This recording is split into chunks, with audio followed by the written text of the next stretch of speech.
Hi, I'm Mitch Gallagher. Welcome to Sweetwater's iOS update. This time out, a recreation of one of the most popular synthesizers of all time. Let's get started. Today we're checking out the iM1 synthesizer app from Korg. Now this is a virtual recreation of the original digital M1 from the early 80s, one of the most popular keyboards of all time. It has all the features and all the sounds of the original M1, as well as some extended possibilities as well. Now, as soon as I put my hands on the first preset that came up on the iM1, I knew this was exactly like the original M1. I owned an original M1, and the first preset is called Universe, as it is with iM1.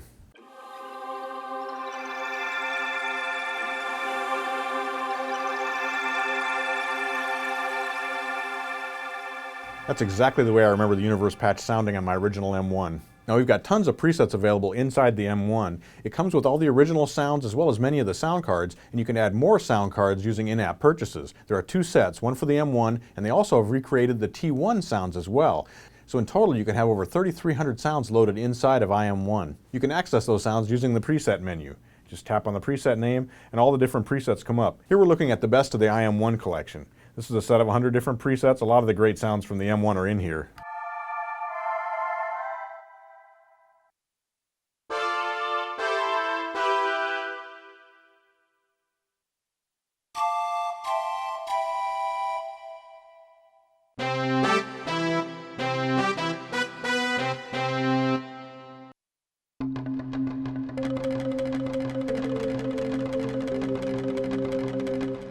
Lots and lots of those familiar M1 sounds are available right inside here. Now we can scroll through all the different sound cards.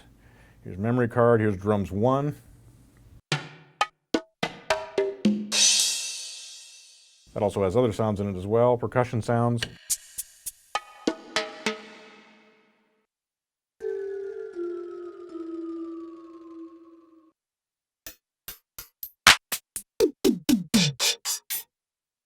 We have the piano card, we have the orchestra card here with all the orchestra sounds, synth 1, synth 2. Now all of these come with iM1. And then you can choose to add additional cards.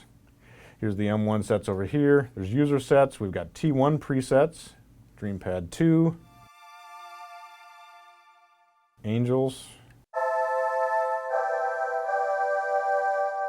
Kodo Trim.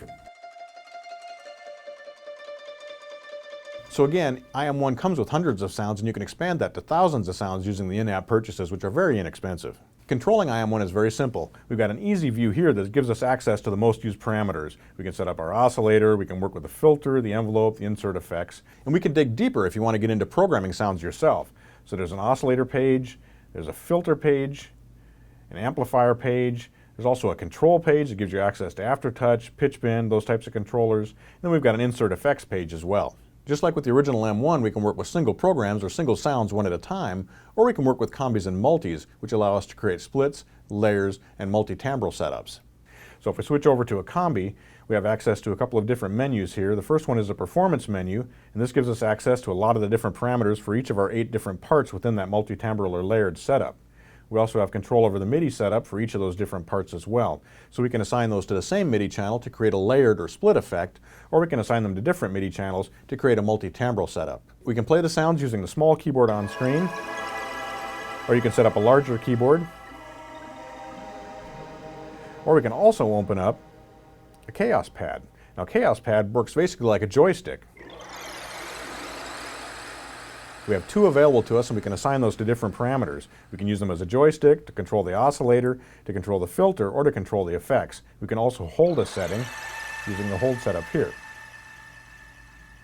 We can choose the scale that we're working with, so we can work with a chromatic scale or any number of a variety of different scales. We also have pitch bend and modulation wheels available when we're using the keyboard. So if we go to our large keyboard, you'll see we have the pitch wheel over here, as well as a modulation wheel.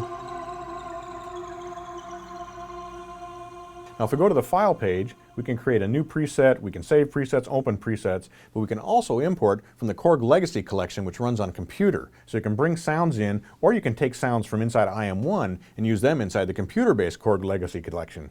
We can also import sysx directly from an original M1 using iTunes.